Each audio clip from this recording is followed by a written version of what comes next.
सोना मानव जाति के लिए अनादिकाल से जाना जाता रहा है। यह प्रकृति में विभिन्न रूपों में पाया जाता है, चाहे वह सोने की डलियों में हो, शिराओं में हो या यहाँ तक कि तलछट में भी।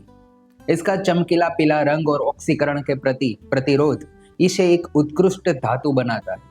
प्राचीन काल से ही इसका उपयोग अलंकरण के लिए किया, मुद्राओं में रूप में भी, और यहाँ तक कि पूर्व कोलंबियाई सभ्यताओं में देवताओं के सम्मान में भी किया जाता रहा है। 19वीं शताब्दी के मध्य में कैलिफोर्निया जैसे बड़े भंडारों की खोज ने वास्तविक हलचल पैदा कर दी, जिसने कई क्षेत्रों के आर्थिक इतिहास को आकार दिया। नमस्कार दोस्तों, शुद्ध सोना एक ऐसी धातु है जो न तो हवा में और न ही पानी में घुमिल होता है। यह सभी धातुओं में सबसे अधिक आघात वर्धनीय और लचीला होता है। इसका इतिहास सभ्यताओं के इतिहास से गहराई से जुड़ा हुआ है। मिस्र के फराओं से लेकर रोमन साम्राज्य तक सोना हमेशा धन, शक्ति और ईश्वरीय शक्ति का प्रतीक रहा है। यह मुद्रा के रूप में, विशेष रूप से लिडियन द्वारा ढाले गए पहले सिक्कों के साथ, और लंबे समय तक दुनिया का मौद्रिक मानक भी रहा। 1976 के जमैका समझौते द्वारा इसकी आधिकारिक मौद्रिक भूमिका के अंत से पहले इसके बावजूद यह एक महत्वपूर्ण आर्थिक बैरोमीटर बना हुआ है और दुनिया के प्रमुख स्टॉक एक्सचेंजों में सूचीबद्ध। बहुमूल्य धातुओं की किस्मों में से एक है लाल स्वर्ण। इस लाल धातु का एक लंबा इतिहास रहा है और इसका इस्तेमाल कई जौहरियों और सिक्का ढलाईकारों द्वारा किया जाता रहा। प्रसिद्ध जौहरी फैबर्जे ने रूसी सम्राटों के लिए सबसे पहले स्वर्ण में उच्च मात्रा में तांबा मिलाकर यह मिश्र धातु तैयार की थी। सामान्य पीले सोने में पर्याप्त मजबूती और कठोरता का अभाव होता है। इस कीमती धातु को ये गुण प्रदान करने के लिए तांबा, चांदी, प्लेटिनियम, जस्ता और पैलेडियम जैसे मिश्र धातु तत्वों की आवश्यकता होती है। इनमें से प्रत्येक तत्व न केवल मजबूती प्रदान करता है बल्कि टिकाऊपन और घिसाव प्रतिरोधक क्षमता भी प्रदान करता है। लाल स्वर्ण इसमें तांबे और चांदी का मिश्र धातु होता है, जो मिश्र धातु के गुणों को बेहतर बनाता है और इसे अत्यधिक टिकाऊ बनाता है। दोस्तों, लाल सोने की खोज का श्रेय हम पीटर कार्ल फैबर्जे को दे सकते हैं, जो अंतिम रूसी जार के स्वर्णकार और दरबारी जौहरी थे। ऐसा माना जाता है कि वे सोने और तांबे का मिश्रण करने वाले सबसे पहले व्यक्ति थे। उनकी सबसे प्रसिद्ध कृतियां तथाकथित फैबर्जे अंडे हैं। सोने, प्लेटिनियम और कीमती पत्थरों से बने बेहद ही कीमती अंडे, जिन्हें जार एस्टर पर उपहार में देते थे। अब 42 अंडे बचे हैं और उनकी कीमत लाखों में।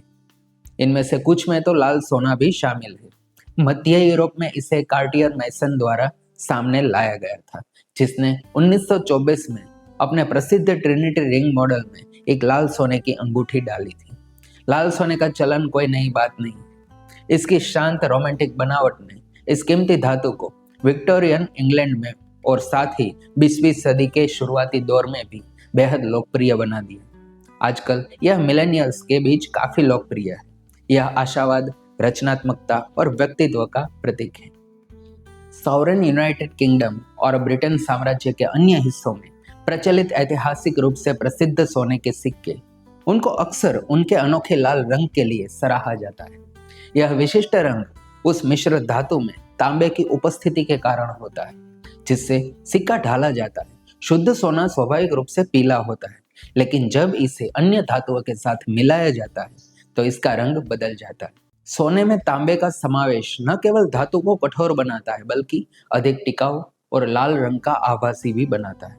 धातुओं का यह संयोजन सॉवरेन को उनका विशिष्ट रूप प्रदान करता है, जिसे अक्सर लाल सोना कहा जाता है। समय के साथ जैसे जैसे ढलाई की पद्धतियां विकसित हुई और विभिन्न मात्राओं में अन्य धातुओं का उपयोग किया गया, सॉवरेन का सटीक रंग भिन्न होता गया।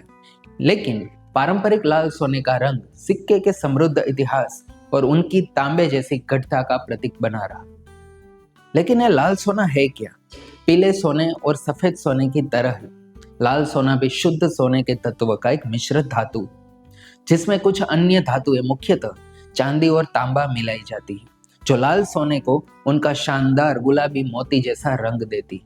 लाल सोने की संरचना के बारे में हम जानें तो रेड गोल्ड एलॉय की रासायनिक स्थिरता शुद्ध सोने के समान ही होती है। शुद्ध सोना आमतौर पर जंग या एड्स जैसे रसायनों से प्रतिक्रिया नहीं करता है। इसमें मिलाया गया तांबा हल्का ऑक्सीडेशन दे सकता है, लेकिन मिश्र धातु में प्रायः चांदी या अन्य धातु मिलाकर सोने पर लगने वाली परत, जिसे हम ऑक्साइड कहते हैं, उससे बचाव किया जाता है। तो बात करें सोने, तांबे और चांदी के अनुपात की, तो आभूषण का रंग उसी पर ही निर्भर होता है। उदाहरण के लिए 18 कैरेट के गहरे लाल सोने के आभूषण में 75% सोना और 25% तांबा होता है, जबकि गुलाबी रंग के आभूषण में मान लीजिए आप 75% सोना, 20% तांबा और 5% चांदी होता है। हर सुनार का अपना एक अनोखा मिश्रण होता है जिसका वे पालन करते हैं। लेकिन लाल सोना पुरुषों और महिलाओं दोनों के बीच इतना लोकप्रिय क्यों? शुद्ध सोना एक ऐसी धातु है जिसका रंग हमेशा पीला रहता है और यह इतना मुलायम होता है कि इसका गहनों में ज्यादा इस्तेमाल नहीं किया जा सकता। शुद्ध सोने की अंगूठिया पर तुरंत खरोच और दाग लग जाते, इसीलिए सोने को अन्य धातुओं के साथ मिलाकर उसे ज्यादा मजबूत और टिकाऊ बनाया जाता है। लग्जरी एसेसरीज की दुनिया में लाल सोने के आभूषण कालातीत लालित्य का प्रमाण है। सोने की मात्रा को मैट्रिक या कैरेट प्रणाली का उपयोग करके नापा जाता है।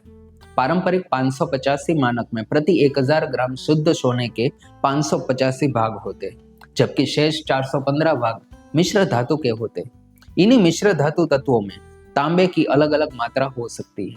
इस प्रकार मिश्र धातु योजक सोने को उनका लाल रंग, मजबूती, टिकाऊपन, रंग धारण क्षमता और अच्छा आकार प्रदान करता है, और तांबे की मात्रा के कारण इसका हल्का चिकित्सकीय प्रभाव भी होता है।